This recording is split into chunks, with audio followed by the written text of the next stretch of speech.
Sterling Graves is sitting at the corner table at Vesper. His hands rest on white linen. His cufflinks, for the first time in 12 years of partnership, are completely still.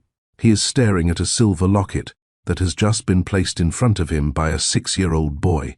The same locket he catalogued in a hospital plastic bag 7 years ago.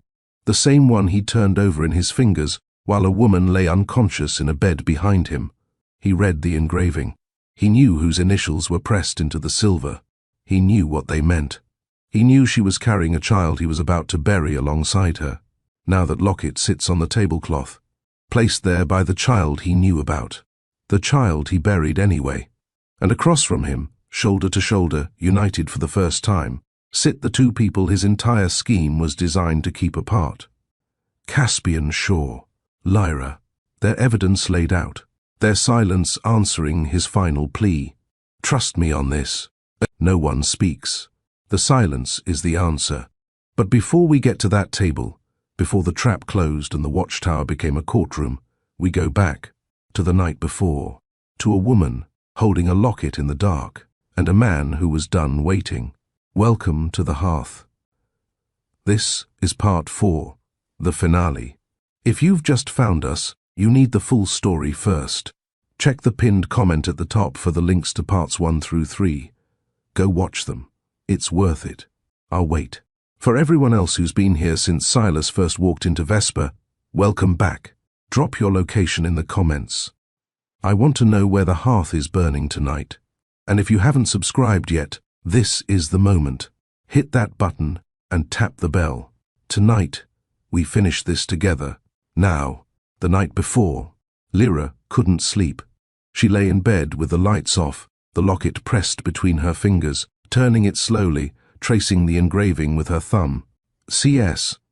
2 letters that were strangers to her 3 weeks ago, just initials on a piece of jewelry she'd kept without knowing why. The way you keep a stone from a beach you don't remember visiting. 3 weeks ago, she didn't know Caspian Shaw existed. Didn't know the gap in her memory was a room someone had locked her inside. Didn't know the locket Silas had carried 6 blocks to a restaurant she'd never heard of was the same object Sterling had described, with an intimacy that could only come from a man who had held it in his own hands, who had read the engraving while its owner lay helpless in a hospital bed.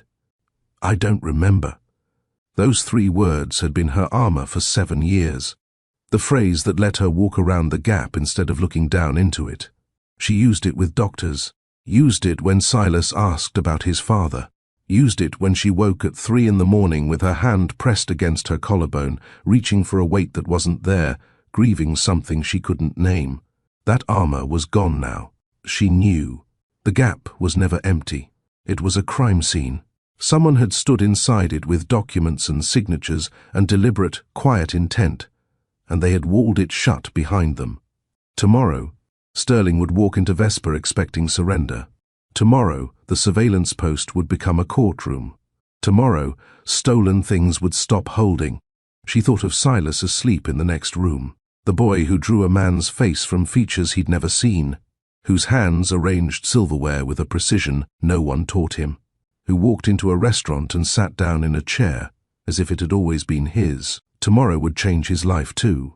Tomorrow, the man whose face he carried in his own would stand beside them, not as a stranger, not as a question mark, but as his father.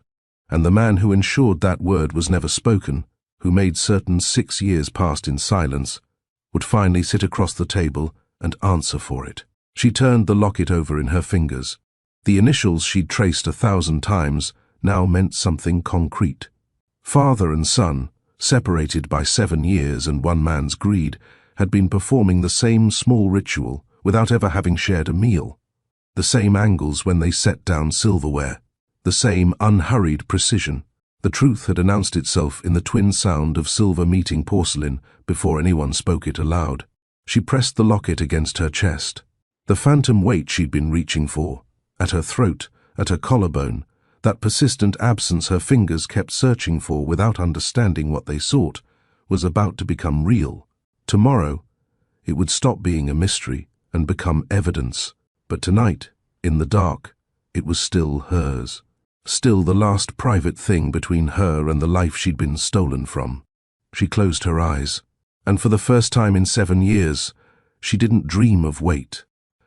She dreamed of home.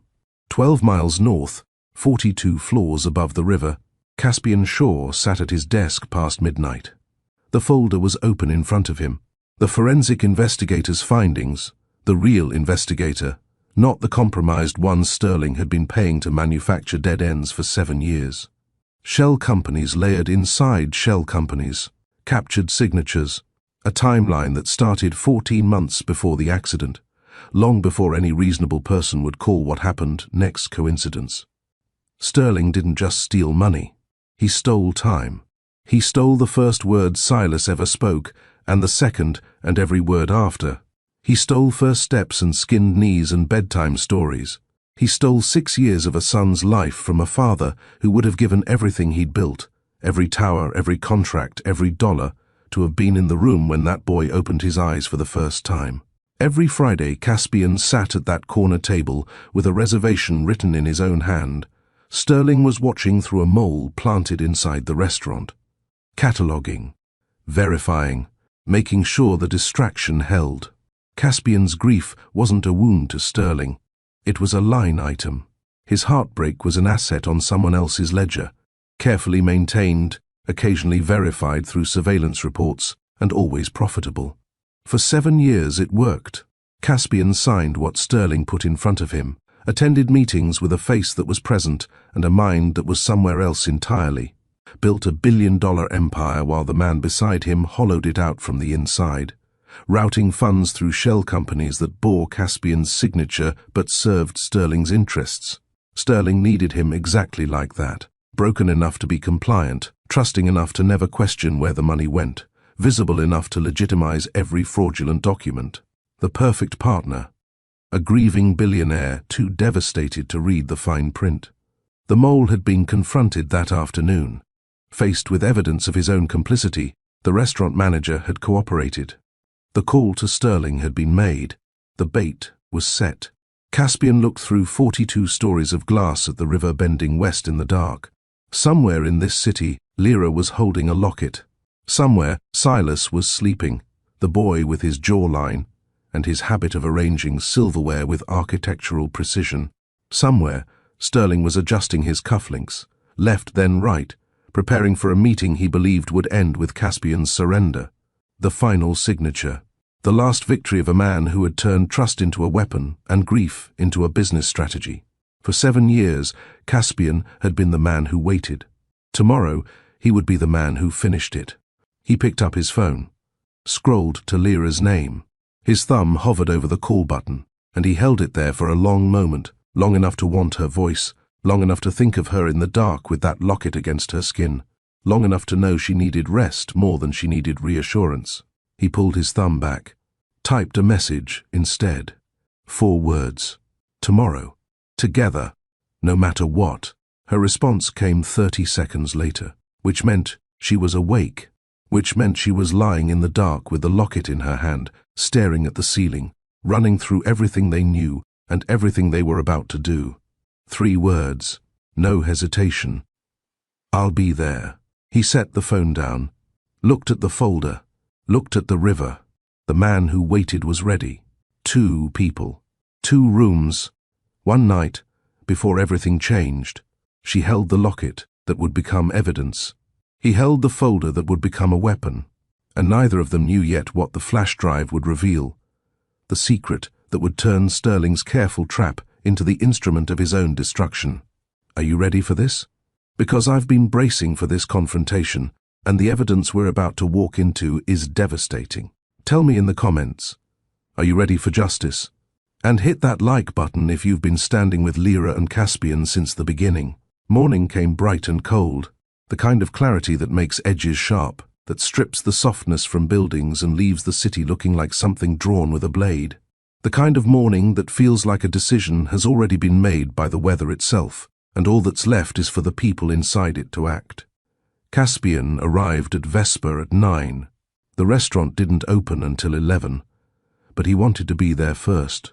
Wanted to stand in the room before anyone else filled it, to feel the cedar panels holding their familiar warmth, to hear the espresso machine ticking as it cooled. To see the corner table with its white linen sitting exactly where it had sat for 7 years while he occupied it alone.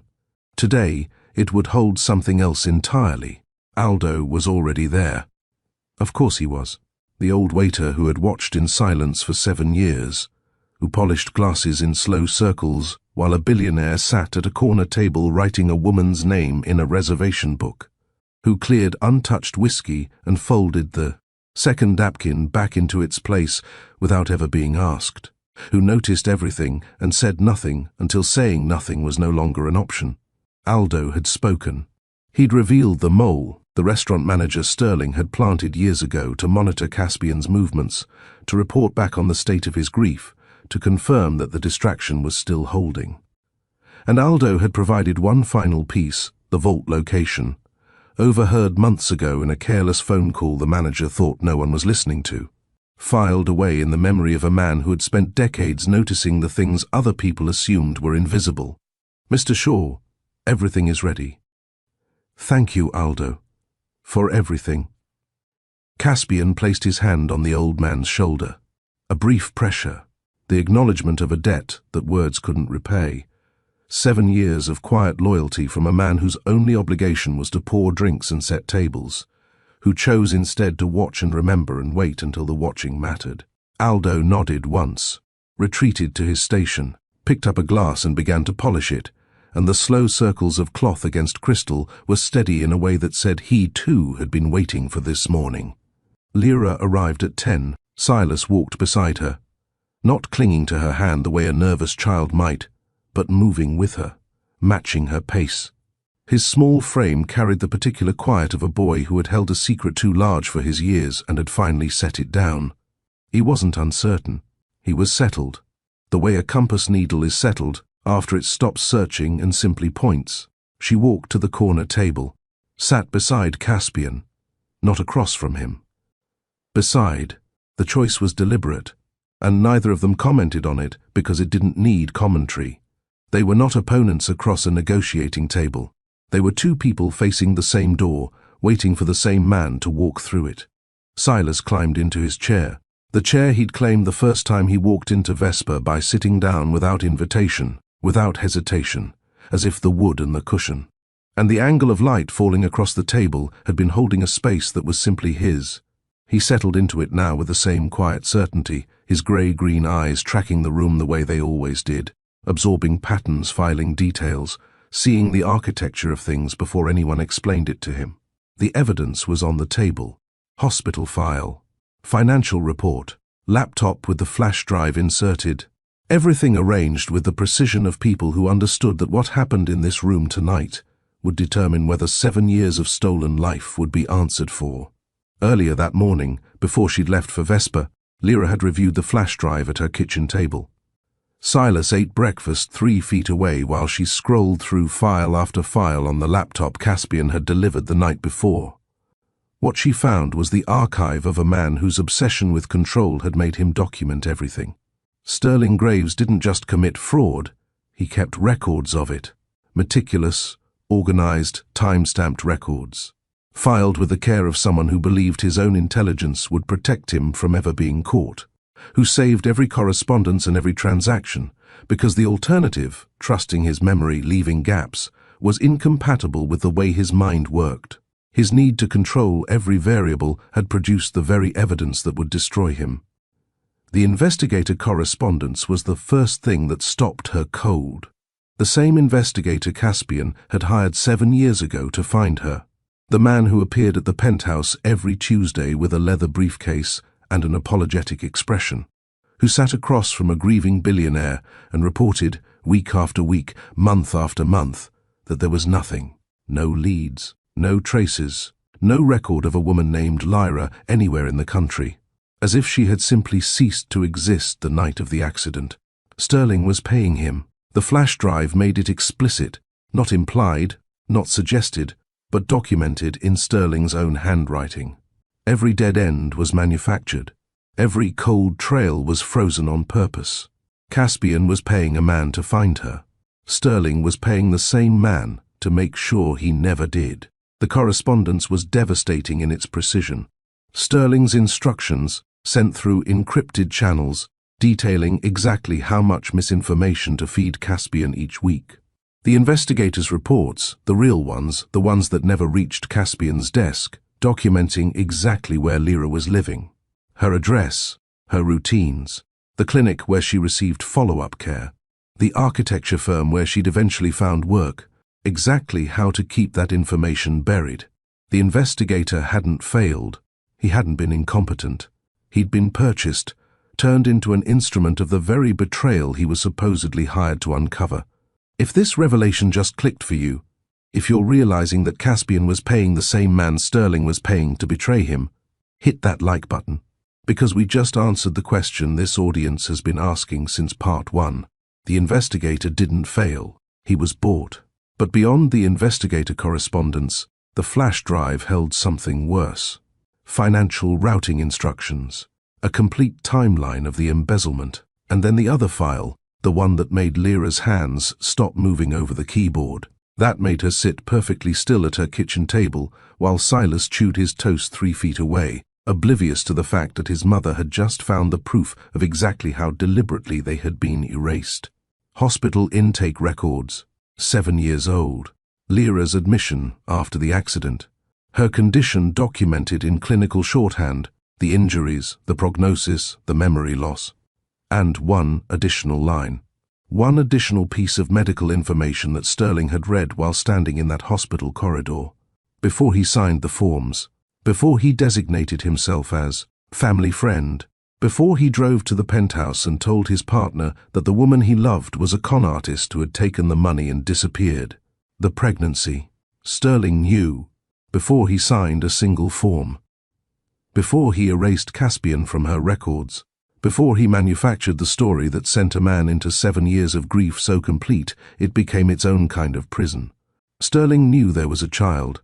He buried her anyway. Now, at the corner table, Lyra looked at Caspian. At the man she had loved in a life she couldn't fully remember, and the man she was choosing in the life she'd built since. Both versions of herself, the woman before the accident and the woman after, wanted the same thing. Wanted him. Are you ready? I'm ready. And she was.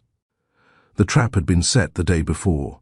The restaurant manager, Sterling's mole, the man who had filed surveillance reports on Caspian's grief for years, had been confronted with the evidence of his own complicity, his communications with Sterling, his reports, the payments routed to an account he thought no one knew about. Faced with the choice between cooperation and destruction, he'd made the only decision available to him. He cooperated. The call to Sterling was brief, carefully crafted to sound like exactly what Sterling wanted to hear, the words of a loyal operative delivering the best possible news. Mr. Graves, sure is done, leaving the city, can't fight it anymore, wants to meet at Vesper tonight, hand over the company, make it clean. Sterling took the bait immediately. The man who had spent 7 years watching grief from a distance, monitoring it through reports, verifying it through surveillance, measuring it against the balance sheets to ensure the distraction was still profitable, couldn't resist the chance to witness his final victory in person, to sit in the very room where he'd catalogued heartbreak and see confirmation that all of it, the lies, the theft, the buried family, had been worth it, that his architecture had held, that stolen things, when stolen carefully enough, stayed stolen forever. He was coming to Vesper, expecting surrender. Walking into a trap built from 7 years of his own surveillance. 6:15. The light through Vesper's windows turned copper, pooling on hardwood in long, warm rectangles. The evidence is arranged on the table. 3 chairs, 3 people, and somewhere in this city, Sterling Graves is adjusting his cufflinks and walking toward the door of the restaurant he used as a watchtower for 7 years. He thinks he's coming to collect a surrender. He's walking into a courtroom, and the judge, jury, and evidence are already waiting at the corner table. The door opened. Sterling Graves crossed the threshold with the confidence of a man who believed he owned every room he entered. Silver hair immaculate, catching the copper light and turning it into something that looked almost regal. Navy suit cut with the kind of precision that cost more than most people's annual salary, not because he needed it, but because appearance was currency, and Sterling never walked into a room without being fully invested. The warm smile was fixed in place, the one that stopped at his cheekbones and never quite reached his eyes. The one that had been greeting Caspian across boardroom tables and restaurant dinners for 12 years. His hand moved to his cufflinks as he walked. Left, then right. The ritual. The tell Caspian had finally learned to read, not as a sign of composure, but as a sign of calibration. Sterling adjusting himself the way you adjust an instrument before a performance, making sure every surface was aligned, every signal controlled, every detail in its proper place, before he opened his mouth and began the careful work of managing whatever room he'd walked into. He moved through the empty restaurant. No other diners. The reservation book cleared for the evening. Every table bare except one, and approached the corner table expecting a broken man ready to hand over the keys to an empire. Sterling had spent 7 years hollowing from the inside. Instead, he found them. Caspian and Lyra. Side by side. United. The exact configuration his entire scheme was designed to prevent. The man he'd kept grieving and the woman he'd kept hidden, sitting together in the room he'd used to monitor the distance between them. And Silas, in the chair that had waited 7 years for him, watching Sterling with eyes that belonged to the man Sterling had spent a decade manipulating, set in the face of the child he had ensured would never know his father's name. Sterling stopped, 2 steps from the table. The smile faltered for 1 second, a fracture so brief that anyone who wasn't watching for it would have missed it entirely. His gaze moved from Caspian to Lyra to the boy, and then to the evidence laid out on the white linen. In that single sweep, something behind his expression recalculated. Then the mask reassembled, the smile returned, the posture settled. The voice came out warm and measured, the way it always did, carrying the particular tone of a man who had never once been caught off guard and wasn't about to admit he'd been caught now. Cass, I got the message. I have to say, I didn't expect. Sit down, Sterling. Caspian's voice was quiet. Not soft, quiet. The difference mattered. Soft was gentle. Quiet was controlled. And the quieter Caspian got, the more the room listened. Sterling knew this. Had watched it in boardrooms for a decade, had relied on it during negotiations where Caspian's low, steady voice could settle a table of executives in seconds. He'd counted on that voice, leveraged it, built an entire fraudulent operation on the foundation of a man whose presence legitimized everything it touched. He'd never been on the receiving end of it before. If you've been waiting for this moment, if you've been waiting 3 parts for Sterling to walk into this room and face what he did, hit subscribe right now, because you are not going to want to miss what happens next. And share this with someone who needs to see what happens when 7 years of lies meet the people they were designed to destroy. Sterling pulled out the chair across from them, sat, adjusted his cufflinks, left, right, left, 3 times in 10 seconds. The rhythm already faster than it should have been, the intervals shorter, the fingers pressing against the silver with a pressure that wasn't quite steady. I understand you've been looking into some things, and I want to explain.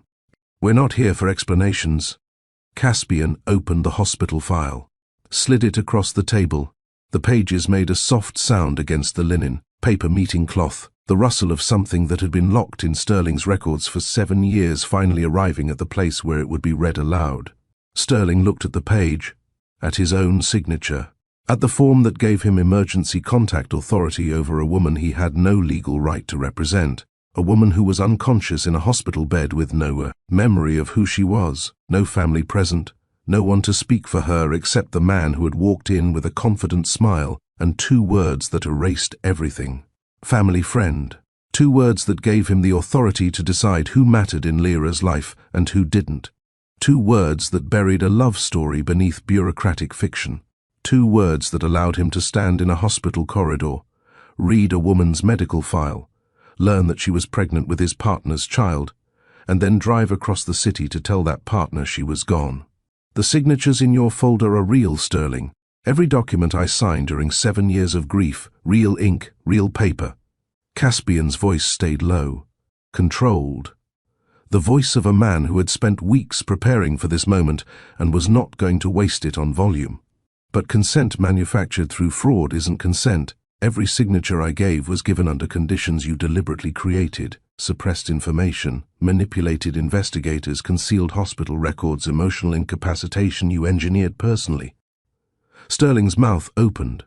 The warm, reasonable tone began to form, the practiced timbre of a man who had talked his way through 1,000 difficult moments without ever raising his voice or losing his composure. But Lyra spoke first. She leaned forward. The architect's voice, precise, structural, every word carrying exactly the weight it was designed to carry. She had spent her career finding the flaws in buildings, identifying the cracks in foundations that looked solid from the outside but couldn't bear what had been placed on top of them. And she had spent the last 3 weeks applying that same eye to Sterling's architecture. Your dead man's switch is built on a foundation that doesn't hold weight. She looked at him directly. The signatures aren't forged, they're voidable. A structure poured on poisoned soil doesn't bear what you put on top of it, no matter how solid it looks. From the street. You contaminated the ground before you built. Every document, every authorization, every transfer of power. All of it sits on top of fraud. Sterling's mask tightened. His hand moved to his cufflinks 4 times, 5, 6. The trembling was visible now, a fine vibration in his fingers that hadn't been there when he walked through the door. You don't understand what I've built, what I've protected you from, Cass, the decisions I've made. We understand exactly what you've built. Caspian turned the laptop towards Sterling, opened the first file on the flash drive. The screen filled with correspondence, dates, payments, instructions, all of it laid out in the meticulous format of a man who documented his own crimes because he couldn't tolerate the disorder of leaving them unrecorded. The investigator I hired 7 years ago, the one you told me was doing everything he could, the one who sat in my living room every Tuesday and told me there was nothing, no trace of her, no record, no sign she'd ever existed. Caspian's voice dropped further. You were paying him. Every dead end he delivered to my desk was something you purchased. Every cold trail was frozen on your instructions. I was paying a man to find the woman I loved, and you were paying the same man to guarantee I never would. The communication logs filled the screen. Sterling's handwriting in scanned notes, careful, slanted, unmistakable. The investigator's real reports, documenting Lyra's location with clinical precision.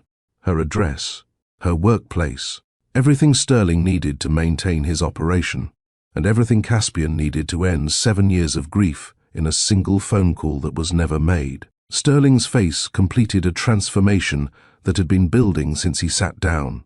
The warmth drained.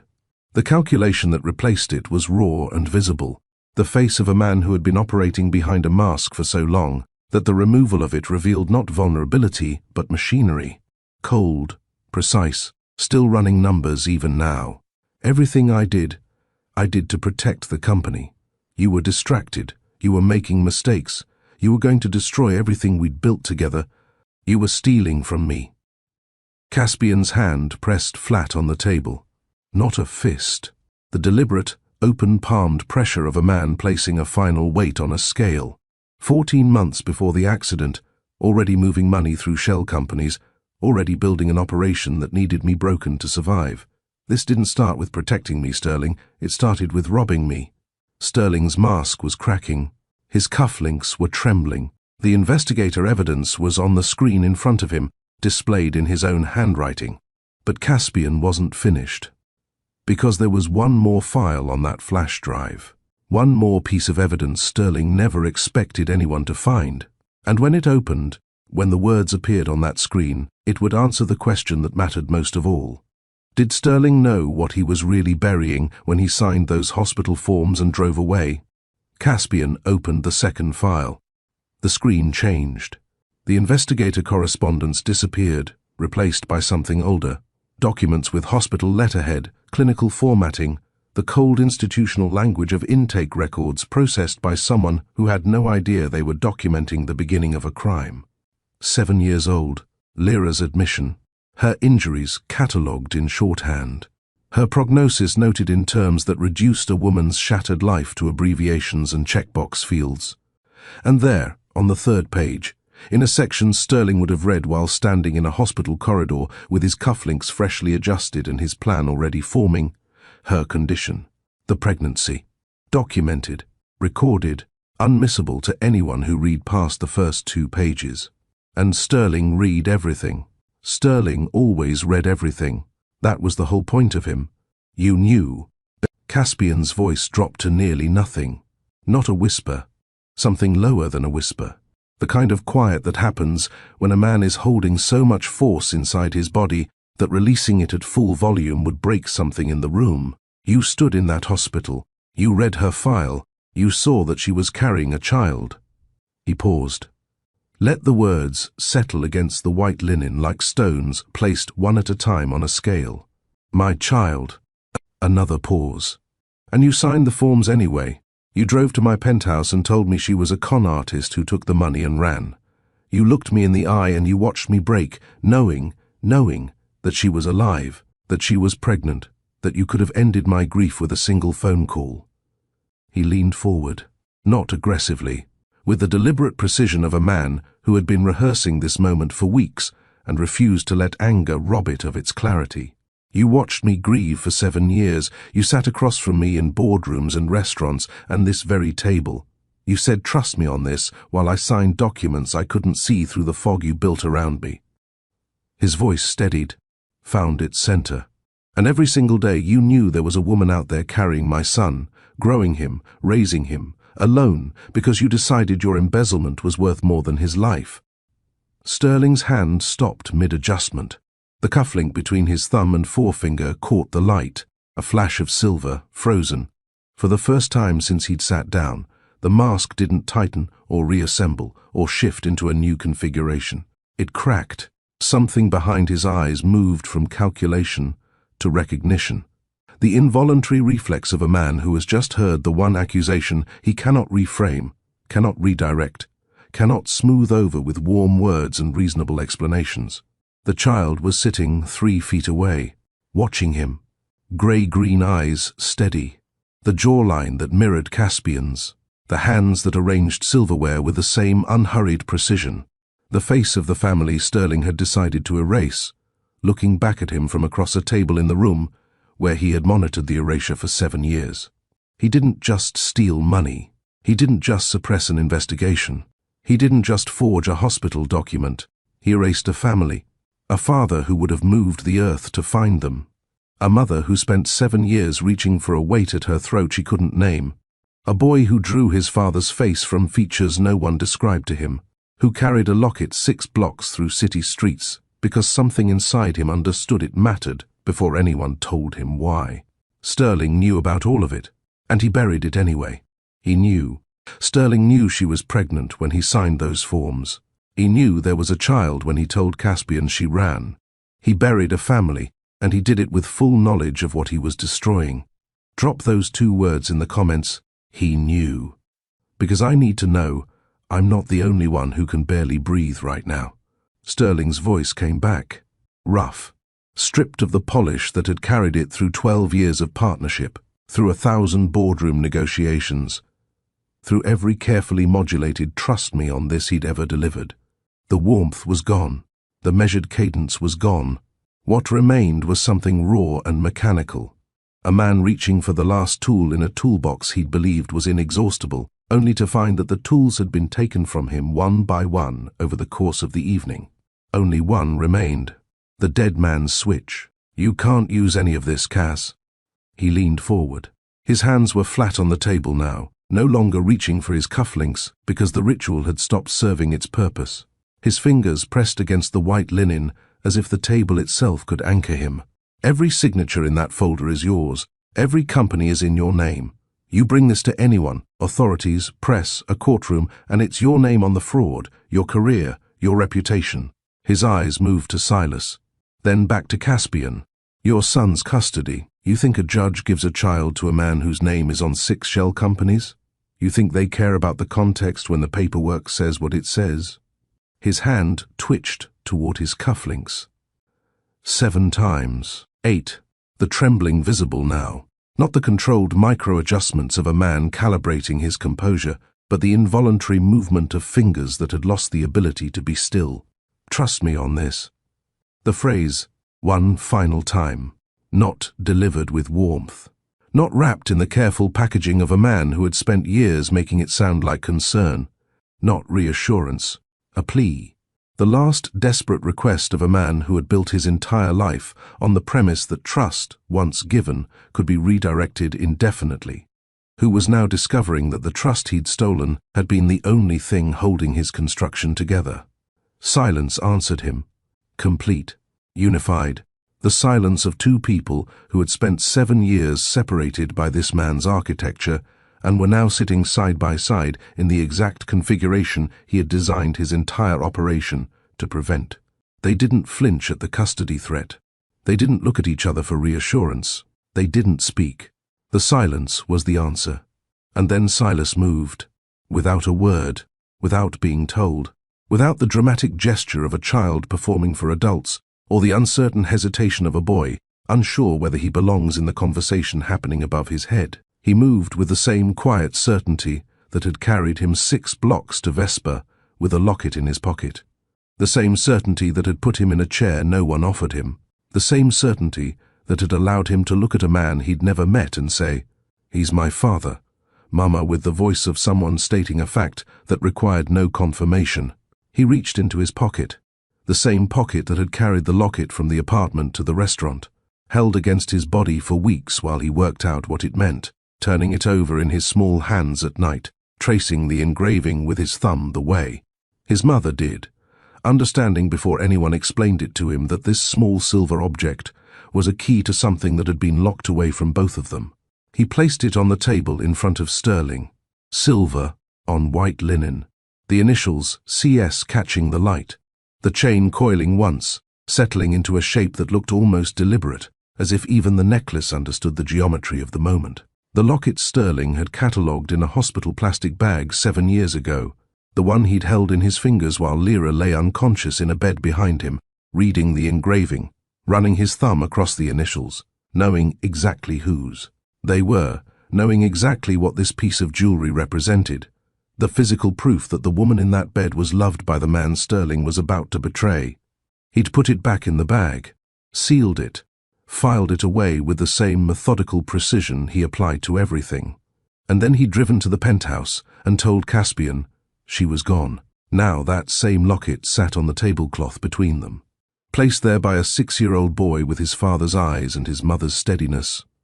The child Sterling had known about, the child he had decided would never find his father, the child whose existence he had weighed against his embezzlement and found less valuable, the child he buried anyway.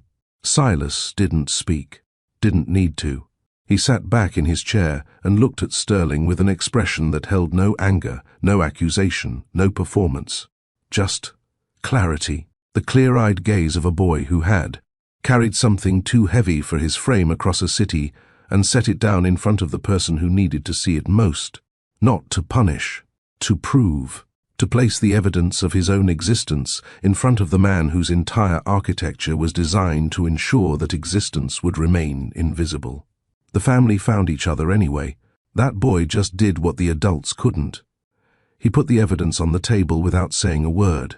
A 6-year-old, placing a locket in front of the man who buried his whole family. If that moment doesn't stay with you, I don't know what will. Tell me in the comments, what are you feeling right now? Sterling stared at the locket on the table, the silver his own hands had touched 7 years ago in a hospital room, while the woman who wore it lay unconscious and the child inside her had no name. Yet, no face, no voice, just the faint medical notation on an intake form that told Sterling everything he needed to know and everything he chose to ignore. He'd made his choice then. He'd weighed a family against a financial operation, and he'd chosen the money, chosen the silence, chosen himself. And now a boy with his father's eyes had placed the proof of that choice on the white linen in front of him. But Lyra wasn't finished. Because Sterling's desperate move, the custody threat, the folder of signatures, the dead man's switch he believed made him untouchable, had one fatal flaw, and she'd spent her entire career finding the flaws in structures that were built to look solid. The architect who rebuilt herself from a woman with no memory into a professional whose eye for structural failure was the sharpest tool in the room was about to turn that tool on the last standing wall of Sterling's construction. And when she did, it was going to come down. Lyra spoke. Not with anger. Not with the trembling emotion of a woman confronting the man who had stolen 7 years of her life. She spoke the way she drew blueprints, with precision, with structural awareness, with the understanding that every word was a load-bearing element and not a single one could be wasted. She had listened to Sterling's threat, the custody play, the dead man's switch, the folder of signatures with Caspian's name on shell companies and fraudulent transfers, authentic ink, authentic paper, the kind of documentation that looked devastating when stripped of context. She had watched Sterling lean forward and deliver it with the confidence of a man who believed his final weapon was unassailable, who had built his entire exit strategy on the assumption that Caspian's name on the paperwork would make Caspian the liability. She had spent her career looking at structures like that, buildings that appeared sound from the outside, clean lines, solid walls, impressive facades, but were compromised at their foundations. Structures where the soil had been contaminated before the first pour, where the weight above was distributed across ground that couldn't hold it, where the flaw wasn't in the engineering but in what the engineering was built upon. She knew what those buildings looked like from the street. She knew what they looked like from inside, where the stress fractures ran and the load paths failed. And she knew exactly what happened when someone found the fault line and applied pressure. You built your dead man's switch on consent. Her voice was level. Her eyes held Sterling's without flinching. The scar near her left temple, the one she'd hidden behind her hair for years, the physical evidence of a Thursday night accident that took her memory and gave Sterling his opportunity, was visible now. She wasn't hiding it. She was done hiding anything. Every signature in that folder was given by a man operating under conditions you manufactured. You suppressed information he needed to make informed decisions. You paid his investigator to feed him false intelligence. You concealed hospital records that would have ended his grief in a single afternoon. You deliberately maintained his emotional incapacitation because it served your financial interests. She placed her hand flat on the table, the same gesture Caspian had made minutes earlier. The same open-palmed pressure. Two people who had learned, without being taught, to occupy space the same way. Consent obtained through fraud is voidable, not void. Voidable. The difference matters, the signatures exist, the ink is real, the documents were filed, but every single one of them was executed by a man who was signing under conditions you created and controlled. A man who would not have signed if he'd had access to the information you were actively suppressing. She leaned forward slightly. You didn't forge his hand, Sterling. You poisoned the ground his hand was standing on. And a structure built on poisoned ground doesn't hold weight, no matter how many floors you stack on top of it. Sterling opened his mouth. Nothing came out. His hand twitched toward his cufflinks, a reflex, the ghost of a ritual that had already lost its power.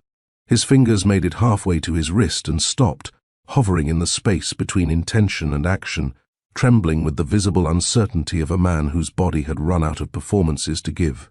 The shell companies are in Caspian's name, Lyra continued. You're right about that. But the authorization trail leads to you. The routing instructions are in your handwriting. The encrypted communications with the investigator establish a pattern of deliberate fraud that predates every signature in your folder by 14 months. You weren't responding to Caspian's decisions. You were manufacturing the conditions under which those decisions were made. She paused, not for effect, for precision. The way an architect pauses before identifying the exact point where a structure will fail, not guessing, not hoping, but knowing.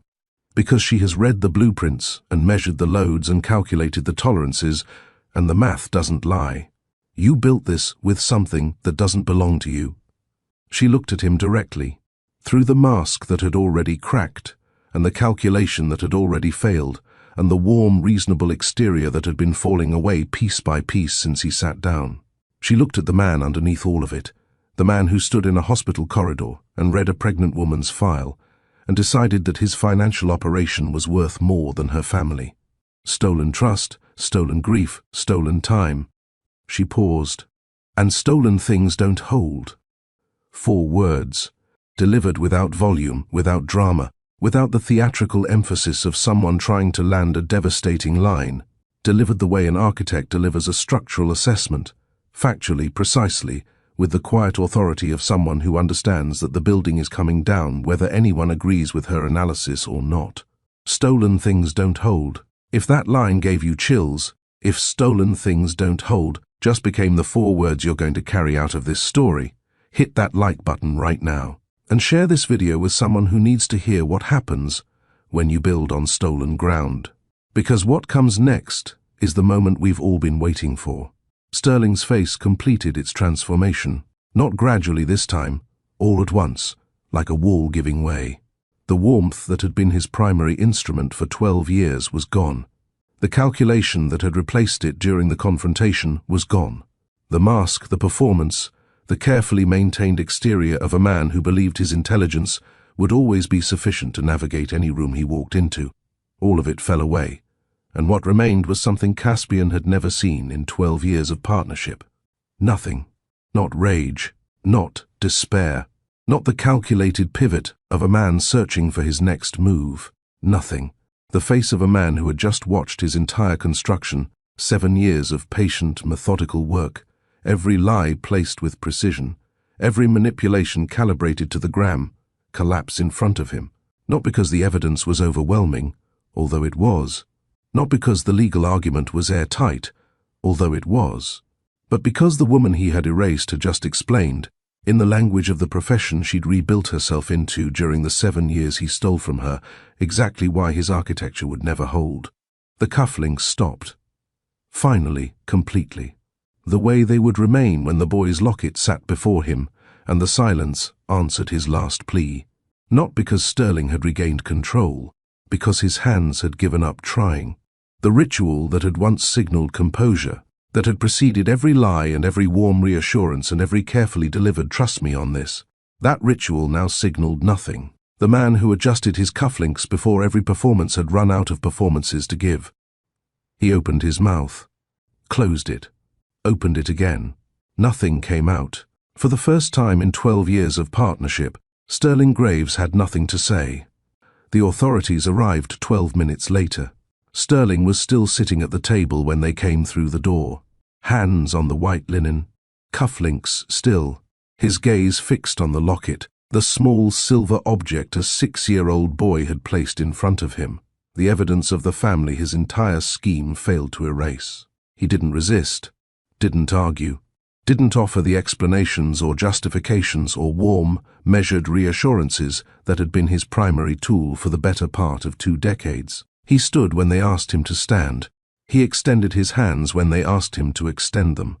He moved through the restaurant, past the cedar panels and the empty tables, and the corner where he had monitored a man's grief through surveillance reports and a planted mole, with the mechanical compliance of someone who had stopped calculating outcomes because there were no more outcomes to calculate. He was escorted from Vesper, the restaurant he had used as a watchtower, the room where he watched heartbreak through second-hand reports and verified weekly that the distraction was holding, that Caspian was still signing, still grieving, still writing a woman's name in a reservation book. The room that had served his purposes for 7 years now watched him leave in handcuffs. And the old waiter at the back station, the one who had polished glasses in slow circles for a decade, who had noticed everything and said nothing until saying nothing was no longer enough, watched too. Aldo's hands were still. The glass in his grip was clean. His eyes followed Sterling to the door and did not look away. The door closed behind him. The sound, wood meeting frame, the latch engaging, was the same sound that door had made 10,000 times.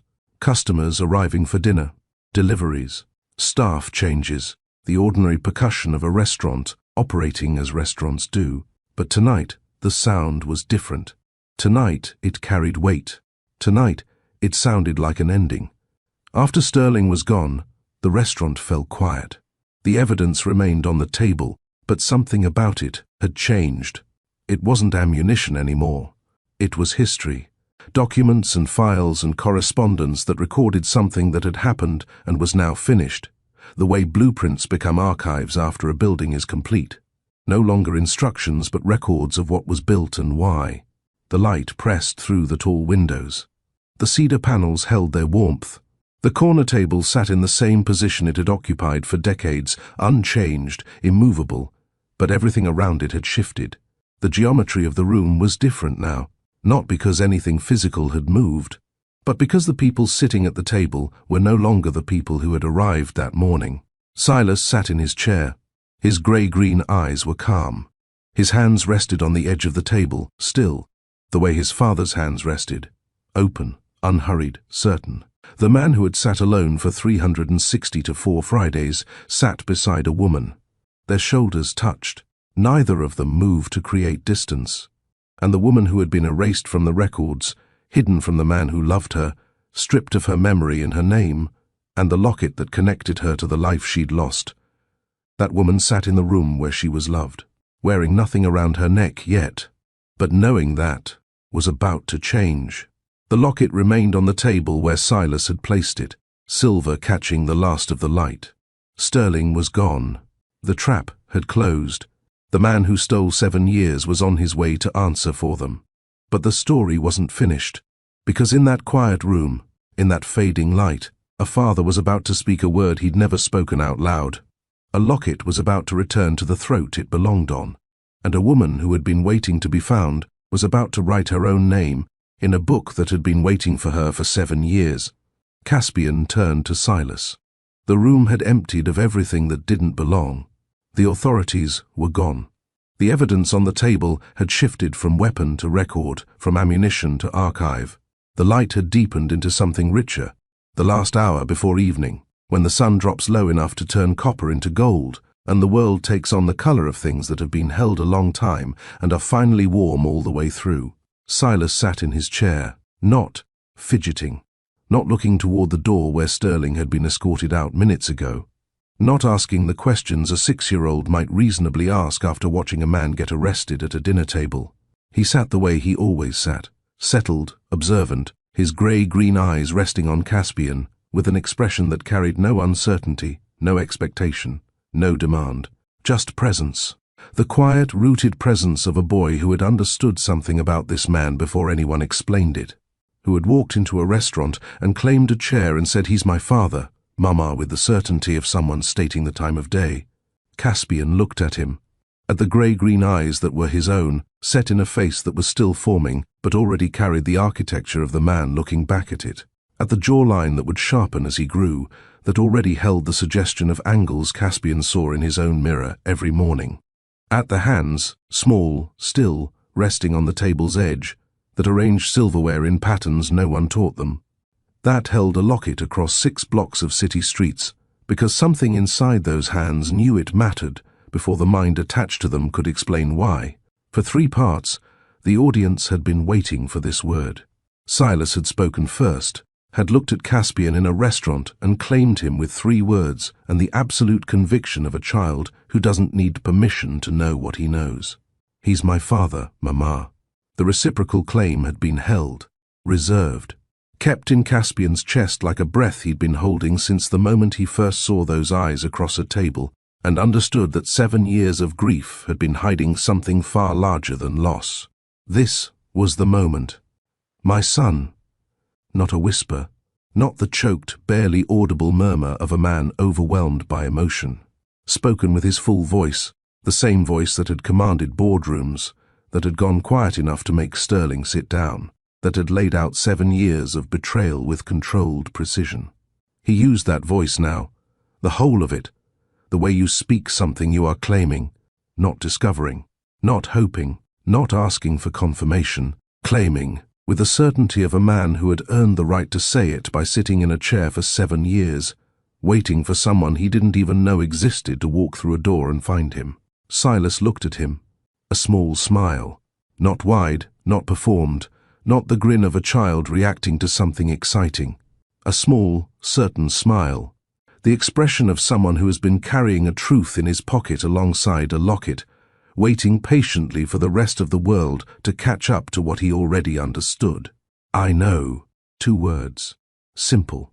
The answer of a boy who didn't need to be told what he'd known before anyone said it out loud, who drew a face from features no one described, who sat in a chair no one offered, who carried a locket through city streets because the weight of it in his hand felt like an answer to a question he'd been asking his whole short life.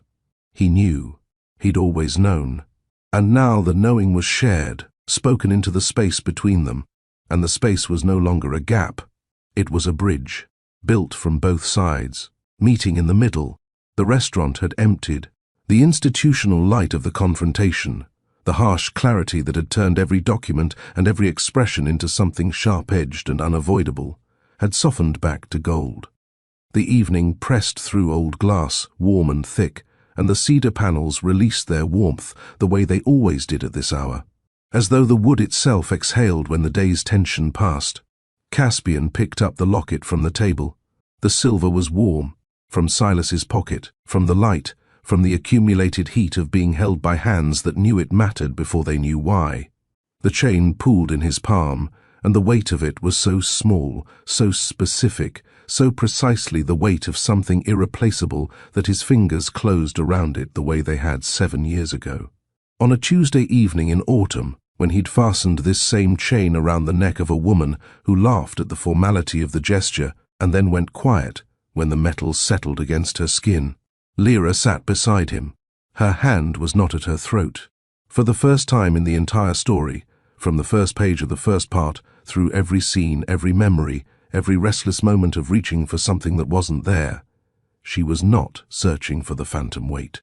She was still waiting, not with grief, not with the anxious reaching that had defined 7 years of not quite remembering, with openness, the calm of a woman who knew what was coming and had chosen to let it arrive on its own terms.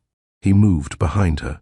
His fingers found the clasp, small, silver, requiring the precise pressure of someone who had done this before and remembered exactly how the mechanism worked.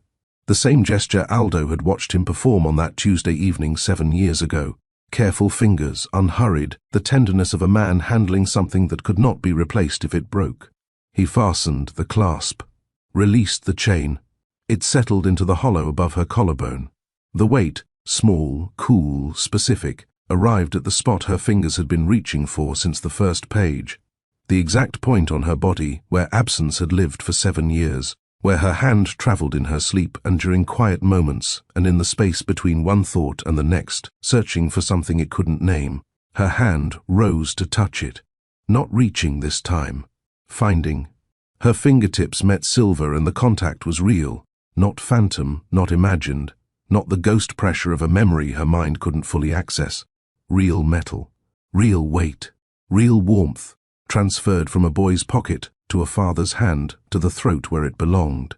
She didn't cry. She closed her eyes and breathed, and the weight was there, and the weight was right, and 7 years of phantom pressure resolved into something real against her skin. The gesture that began as loss, a woman reaching for a necklace that wasn't there, confused by the absence, unable to explain why her fingers kept searching, ended as restoration. The circuit completed, the current flowing again through a connection that had been interrupted but never broken. The reservation book lay on the table, leather-bound, thick cream pages softened at the edges from years of handling. Caspian slid the book toward her, not to show her. She'd seen it. She knew what those pages contained, knew the weight of 364 repetitions, knew what it meant that a man with the resources to search the world had instead sat in one chair, at one table, in one restaurant, and written her name every week, as though the act of writing could keep her alive in a world that had told him she was gone. He didn't slide it toward her to show her what he'd done. He slid it toward her to offer her the pen. She took it, opened to the next blank page, the first page after everything, after the searching and the finding and the evidence and the confrontation and the man in handcuffs walking out the door. The first page that belonged to what came next. She wrote, her handwriting, precise, architectural, the letters clean and certain, the hand of a woman who drew blueprints for a living and understood that every line she put on paper was a commitment to structure, to permanence, to things that were built to last. Shore, 3, corner table, Friday, home, not her first name, waiting to be called by a man who might not come, the family name, claimed, the number, 3, complete, no empty chair, no second place setting cleared after an hour, 3, the table, theirs, not a vigil, not a monument, a reservation, The day chosen, Friday, the same day. Because some things you keep not out of grief, but out of love. And the last word. The word Caspian had never written because he didn't have it. The word the reservation book had been missing for 7 years.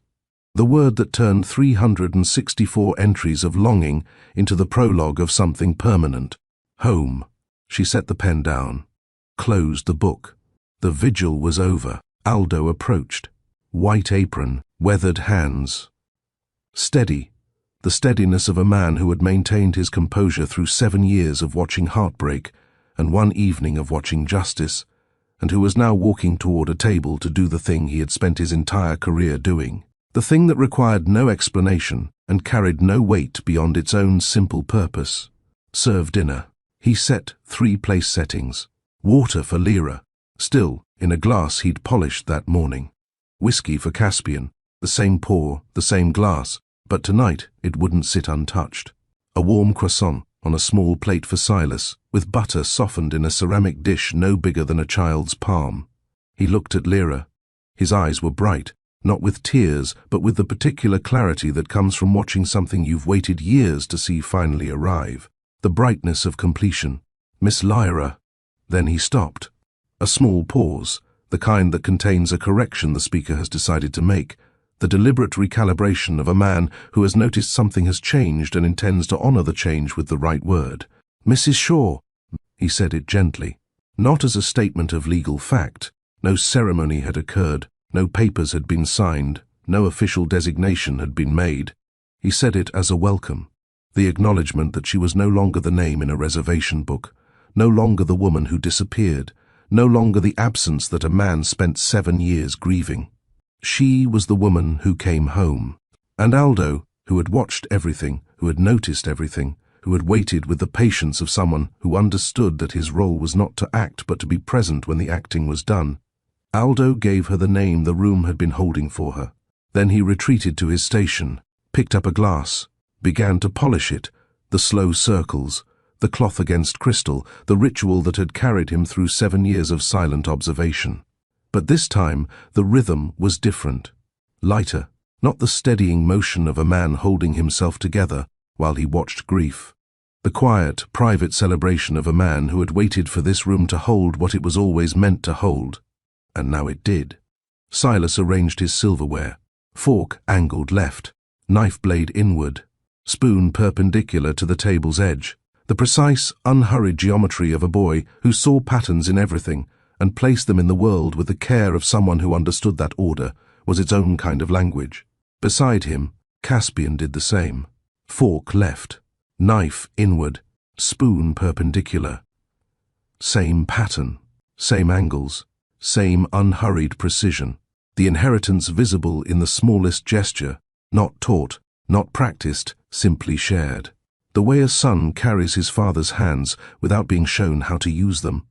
But no one was watching to compare them anymore. No one needed the evidence. No one was measuring the resemblance or cataloguing the similarities, or trying to determine whether the boy at the table belonged to the man beside him. That question had been answered. It had been answered by a locket placed on white linen, by a word spoken in full voice, by 2 syllables returned with a small, certain smile.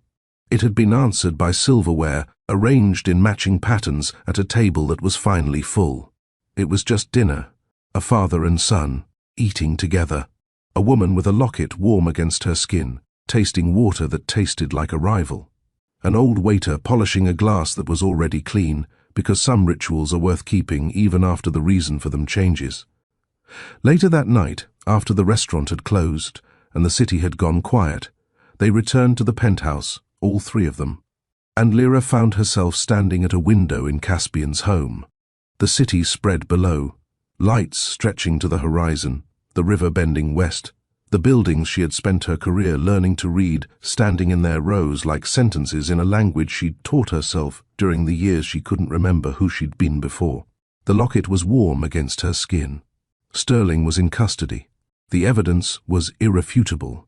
The family was together, in a penthouse 42 floors above a city that suddenly felt less like a place she'd been surviving in and more like a place she might belong to. And yet, a question sat in the back of her mind. Not loud, Not urgent, but persistent, the way a hairline crack in a foundation is persistent. Invisible from the surface, insignificant in isolation, but present, always present. The accident, 7 years ago. A Thursday night, a delivery truck that ran a red light. Random. That's what everyone said. That's what the police report concluded. A terrible, arbitrary collision, the kind of thing that happens in a city, the kind of tragedy that has no author and no intent, that simply occurs and leaves the living to sort through what remains. But Sterling's embezzlement started 14 months before. He was already stealing, already building a financial operation that required Caspian's distraction, already constructing an architecture that needed grief as its foundation. And the flash drive, Sterling's meticulous archive, the collection of a man who documented everything because he couldn't tolerate the disorder of gaps, contained nothing about the accident itself. Nothing that explained how Sterling arrived at the hospital before Caspian knew Lyra was hurt. Nothing that accounted for the speed of his response, the readiness of his plan, the way he walked into that hospital with forms and authority and a story already prepared, as though he'd been expecting the call, almost as if he'd been waiting for it. Was the accident truly random, or was Sterling even more dangerous than anyone yet understood? Lyra touched the locket at her throat. The weight was real. The warmth was real. The family sleeping in the rooms behind her was real. And the one question the flash drive didn't answer, the one gap in Sterling's meticulous records, could wait. It could wait for tomorrow or next week, or whenever she was ready to look at it directly, but it would not disappear.